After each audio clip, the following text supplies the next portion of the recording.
ನಮಸ್ಕಾರ ನನ್ನ ಎಲ್ಲ ಸ್ನೇಹಿತರಿಗೆ, ಹಿರಿಯರಿಗೆ, ಗುರುಗಳಿಗೆಲ್ಲ. ನಾನು ನಿಮ್ಮ ಮನೆ ಮಗಳು ವೇದಾವತಿ ಬೀರಾವ್. ನಾನು ನಿಮಗೆ ತುಂಬ ರುಚಿಯಾದ ಮತ್ತು ಆರೋಗ್ಯದಾಯಕವಾದ ಒಂದು ಆ, ದಾಲ್ ಮಾಡೋಕ್ಕೆ ಹೇಳ್ಕೊಡ್ತೀನಿ.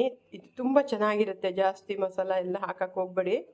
ಹೇಗೆ ಮಾಡೋದು ಹೇಳ್ತೀನಿ. ನಾನು ಫಸ್ಟ್ ಟೈಮ್ ಈ ರೀತಿ ಮಾಡಿದ್ದೀನಿ. ನೋಡಿ, ಚೆನ್ನಾಗಿದೆ, ತುಂಬ ಚೆನ್ನಾಗಾಗುತ್ತೆ. ನೀವು ಗಟ್ಟಿ ಬೇಕಾದ್ರೂ ಮಾಡ್ಕೋಬೋದು, ಇನ್ನೂ ಸ್ವಲ್ಪ ಇನ್ನೂ ಚೆನ್ನಾಗಿರುತ್ತೆ. ಓಕೆನಾ?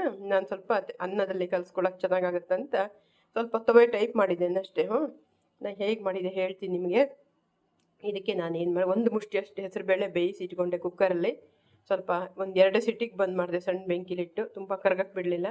ಅಂದರೆ ಈ ರೀತಿ ದಾಲ್ ಉಳಿಬೇಕು ಇದರಲ್ಲಿ, ಹೆಸರುಬೇಳೆ ಕಾಣುವ ಹಾಗೆ, ಇನ್ನು ಕುಸಿಗುವ ಹಾಗೆ, ಆಯಿತಾ? ಆಮೇಲೆ ಮತ್ತೇನು ಮಾಡಿದೆ ಅಂದರೆ, ಕಾಕಿ ಸೊಪ್ಪು ಅಂತಾರೆ, ಇಲ್ಲೆಲ್ಲ ಕಾಚಿ ಸೊಪ್ಪು ಅಂತಾರೆ. ಅದರ ಸಣ್ಣ ಸಣ್ಣಗೆ ಹಸಿರು ಕಾಯಿಯಾಗ ಆಮೇಲೆ ಅದು ಕಪ್ ಕಲರ್ ಆಗುತ್ತೆ, ತಿಂತೀವಿ, ಆರೋಗ್ಯಕ್ಕೆಲ್ಲ ತುಂಬ ಒಳ್ಳೆಯದು. ಕಾಚಿ ಸೊಪ್ಪು ಅದರ ಕುಡಿಗಳು. ಹಾಗೂ ಇನ್ನೊಂದು ರೀತಿ ಸಣ್ಣದೆಲೆ ಬರ್ತದೆ, ಕೆಂಪರುವೆ ಟೈಪಿಂದು, ಅದ್ರ ಕೆಂಪರುವೆ ಅಂತಾರೆ ಅದಕ್ಕೆ. ಅದ್ರ ಕುಡಿಗಳು. ಅದು ನಿಮಗೆ ಹರವೆ ಸೊಪ್ಪಿನ ಗಿಡದ ಕುಡಿನೂ ಬರುತ್ತೆ. ಇದು ಸಿಗಲಿಲ್ಲ ಅಂದರೆ ಎಲ್ಲ ಕಡೆ ಅದು ಸಿಗಲ್ಲ. ಕೆಂಪರುವೆ ಸೊಪ್ಪು, ಬಿಳಿ ಹರವೆ ಸೊಪ್ಪಿನ ಕುಡಿಗಳು, ಕಾಚಿ ಸೊಪ್ಪಿನ ಕುಡಿಗಳು, ಅಥವಾ ಹಳ್ಳಿ ಮನೇಲಂತೂ ಜೀರಿಗೆ ಮೆಣಸಿನ್ಕಾಯಿ ಕುಡಿ ಇರ್ತದಲ್ಲ, ಜೀರಿಗೆ ಮೆಣಸಿನ್ಕಾಯಿ ಕುಡಿ, ಅದು ಸಹಿತ ಭಾಳ ರುಚಿಯಾಗುತ್ತೆ. ಅದನ್ನು ಎಲ್ಲ ಹಾಕ್ಬೋದು. ದಾಳಿಂಬೆ ಸೊಪ್ಪಿನ ಕುಡಿ ಸಹಿತ ಹಾಕ್ಬೋದು. ಹೀಗೆ ತುಂಬ ಚೆನ್ನಾಗಾಗುತ್ತೆ. ಬಸ್ಲೆಲ್ಲ ಹಾಕಬೇಡಿ, ಹರವೆ ಸೊಪ್ಪಿನ ಕುಡಿಗಳಿವೆಲ್ಲ. ಇದನ್ನೆಲ್ಲ ಒಟ್ಟು ಮಾಡಿ ತುಪ್ಪದಲ್ಲಿ ಒಂಚೂರು ಅದನ್ನ ತೊಳೆದು ಕ್ಲೀನ್ ಮಾಡಿ ತುಪ್ಪದಲ್ಲಿ ಹುರ್ಕೋಬೇಕು. ಒಂಚೂರು ಹುರಿದು ತೆಗೆದಿಟ್ಕೊಂಡು ಸ್ವಲ್ಪ ಕಾಯಿ, 1-2-3 ಸ್ಪೂನು ಕಾಯಿ, 1-2-3 ಚಮಚ ಕಾಯಿ ಹುರ್ಕೊಂಡು ಒಂಚೂರು ಹುರಿದಿಟ್ಕೊಳ್ಳಿ. ಅದ್ರ ಜೊತೆಗೆ ಒಂಚೂರು ಜೀರಿಗೆ, ಕಾಳುಮೆಣಸು, ಒಂದು 8-10 ಕಾಳುಮೆಣಸಿನ ಕಾಳು ಇಷ್ಟು ಮಾಡೋಕ್ಕೆ.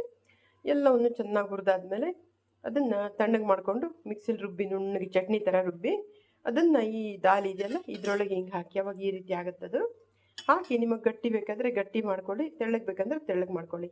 ಅದು ಕುದೀತೀಗ ಅದಕ್ಕೆ ಸ್ವಲ್ಪ ಅರಿಶಿನ ಪುಡಿ, ಆಮೇಲೆ ಚೂರು ಹಿಂಗಿನ ಪುಡಿ, ಆಮೇಲೆ ಅದಕ್ಕೆ ಸ್ವಲ್ಪ ಉಪ್ಪು, ಖಾರಕ್ಕೆ ಸ್ವಲ್ಪ ಇನ್ನೊಂದು ಚೂರು ಕಾಳುಮೆಣಸಿನ ಪುಡಿ ನೋಡ್ಕೊಂಡು, ಟೇಸ್ಟ್ ನೋಡ್ಕೊಂಡು ಹಾಕಿ, ರುಚಿ ನೋಡಿಕೊಂಡು. ಆಮೇಲೆ ಅದಕ್ಕೆ ಸ್ವಲ್ಪ ನಿಂಬೆಹಣ್ಣಿನ ರಸ ಹಾಕ್ಬೋದು. ಅಥವಾ ವಾಟೆ ಹುಳಿ ಪುಡಿ, ನಿಮಗೆ ವಾಟೆಕಾಯಿ ಅಂತ ಮಲೆನಾಡು ಕಡೆ ಸಿಗುತ್ತೆ, ಅದರದ್ದು ಹುಡಿ ಏನಾರು ಇದ್ದರೆ, ಅಥವಾ ವಾಟೆ ಹುಳಿ ಹೆಚ್ಚಿಟ್ಟು ಸಿಪ್ಪೆ ಇದ್ದರೆ ಅದನ್ನು ಹಾಕ್ಬೋದು. ಇಲ್ಲ ಅಂದರೆ ನಿಂಬೆಹಣ್ಣಿನ ರಸ ಹಾಕಿ ನಡೀತದೆ. ಚೂರು ಬೆಲ್ಲ, ಜಾಸ್ತಿ ಹಾಕಬಾರ್ದು. ಚೆನ್ನಾಗಿ ಕುದಿಸಿ ಆಮೇಲೆ ಇದಕ್ಕೆ ಕುದ್ಮೇಲೆ ಒಂಚೂರು ಸಾಸಿವೆ, ಉದ್ದಿನಬೇಳೆ ಒಗ್ಗರಣೆ ಮಾಡಿ, ಚೂರು ಹಿಂಗು, 1-2 ಒಣಮೆಣಸಿನ್ಕಾಯಿ ಎಲ್ಲ ಹಾಕಿ ಒಗ್ಗರಣೆ ಮಾಡಿ, ಚಟ್ಪಟ ಒಗ್ಗರಣೆ ಮಾಡಿ ಇದಕ್ಕೆ ಹಾಕಿಬಿಡಿ. ಬಿಸಿರುವಾಗ ತುಂಬಾ ರುಚಿಯಾಗಿರುತ್ತೆ. ಅನ್ನಕ್ಕೆ ತುಪ್ಪ ಹಾಕ್ಕೊಂಡು ಕಲ್ಸ್ಕೊಂಡು ತಿನ್ನಿ. ತುಪ್ಪ ಇಲ್ಲ ಅಂದರೆ ಕೊಬ್ಬರಿ ಎಣ್ಣೆ ಹಾಕ್ಕೊಂಡು ಕಲ್ಸ್ಕೊಂಡು ತಿನ್ನಿ. ಆರೋಗ್ಯದಕ್ಕಂತೂ ಭಾರಿ ಒಳ್ಳೆಯದು. ಹೊಟ್ಟೆ ಎಲ್ಲ ಕ್ಲೀನ್ ಆಗುತ್ತೆ, ಹೊಟ್ಟೆ ನೋವು ಇದ್ರೆ ಕಡಿಮೆ ಆಗುತ್ತೆ. ತುಂಬ ಉಪಯೋಗ ಇದೆ. ಕಾಚಿ ಸೊಪ್ಪು, ಹರಿವೆ ಸೊಪ್ಪು, ಈ ಕುಡಿಗಳನ್ನೆಲ್ಲ ಒಟ್ಟು ಮಾಡಿ ನಾವು ತಂಬುಳಿ ಮಾಡೋದು, ಅಥವಾ ಈ ರೀತಿ ಬೇಳೆದು ಸಾರು ಟೈಪು ಮಾಡ್ಕೊಂಡು ತಿನ್ನೋದು, ಗಟ್ಟಿ ದಾಲ್ ಟೈಪ್ ಮಾಡೋದು, ಇವೆಲ್ಲ ಮಾಡ್ಕೊಂಡು ತಿನ್ನೋದ್ರಿಂದ ನಮಗೆ ಆರೋಗ್ಯದಲ್ಲಿ ಇದೆಲ್ಲ ಸೊಪ್ಪಿನ ಅಂಶ ಸೇರುತ್ತೆ. ಟಾನಿಕ್ ಇದ್ದಂಗೆ ಆಗುತ್ತೆ. ತುಂಬ ಒಳ್ಳೆಯದು.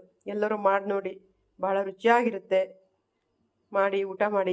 ಗೊತ್ತಾಗಿಲ್ಲ ಅಂದರೆ ನನಗೆ ಕೇಳಿ, ನಾನು ಖಂಡಿತ ಹೇಳ್ಕೊಡ್ತೀನಿ ಮೆಸೇಜಲ್ಲಿ. ಓಕೆ.